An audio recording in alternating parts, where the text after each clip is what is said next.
I'm Brandon Dorr, historic interpreter at Washington's headquarters, State Historic Site in Newburgh, New York.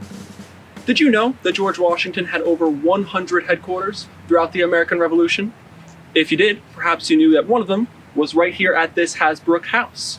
In fact, the 16 and a half months he spent here, from April of 1782 to August of 1783, marked his longest stay at any headquarters. This home is where he created the Badge of Military Merit, announced the cessation of hostilities, wrote his circular letter to the states, rejected the idea of an American monarchy, and put down the mutiny in the making now known as the Newburgh Conspiracy. This home is also where he had his 51st birthday, on February 22nd, 1783. Washington didn't have to spend this birthday alone. Apart from his military family, Martha Washington traveled to every winter headquarters. She traveled all the way from Mount Vernon, Virginia in November of 1782, just to be here in Newburgh with her husband. Martha could only comfort George so much. The war was winding down, but he still had plenty of work to do and not much help to do it. George only had 2 aides-de-camp with him at the start of 1783, David Humphreys and Benjamin Walker. The aides helped write letters, and there were plenty to write. In fact, Washington wrote to Hodiah Bayles, an aide on leave, on January 8th, pleading with the man to come back and help out. Wrote that Bayles' absence put an unfair amount of work on Walker, Humphreys, and himself. Washington was homesick on top of being overworked. On February 5th, he wrote a letter to General William Heath, calling these very mountains dreary, rugged. He hoped this would be his last winter away from home. We don't know if Washington celebrated his birthday in 1783. There was a celebration a few weeks earlier. It was the 5th anniversary of the alliance between France and America. Washington ordered some rum for all of his men, as well as the firing of a celebratory rifle salute on both sides of the Hudson River. He even pardoned military prisoners as part of the occasion. Overall, the day was a blip of joy in a very tense time. The Continental Army had major issues with Congress. Congress owed officers back pay but didn't have the funds. It promised officers pensions after the war ended, but some men believed they would never see that money. Washington wasn't blind to this conflict. He suggested that religious services could improve everyone's mood.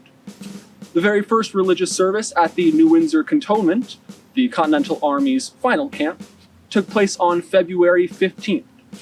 We don't know if Washington went. Either way, tensions were coming to a head. An anonymous letter circulated among officers on March 10th.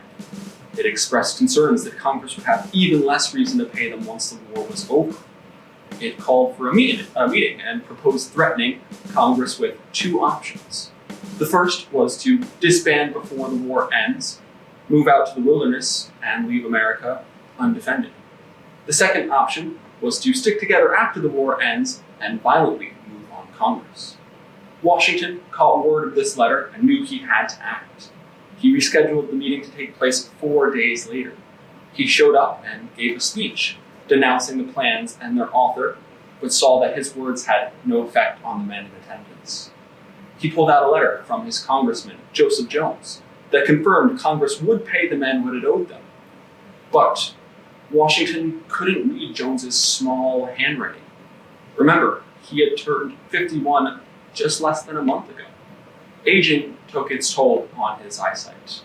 In fact, Washington had recently received a new pair of reading glasses from a silversmith named David Rittenhouse. But Washington never wore these glasses in public, and for good reason.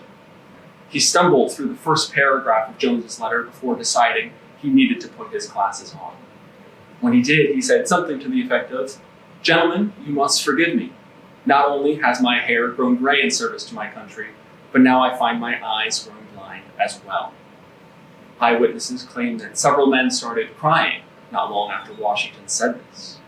You might be wondering why putting on a pair of glasses would have such an impact.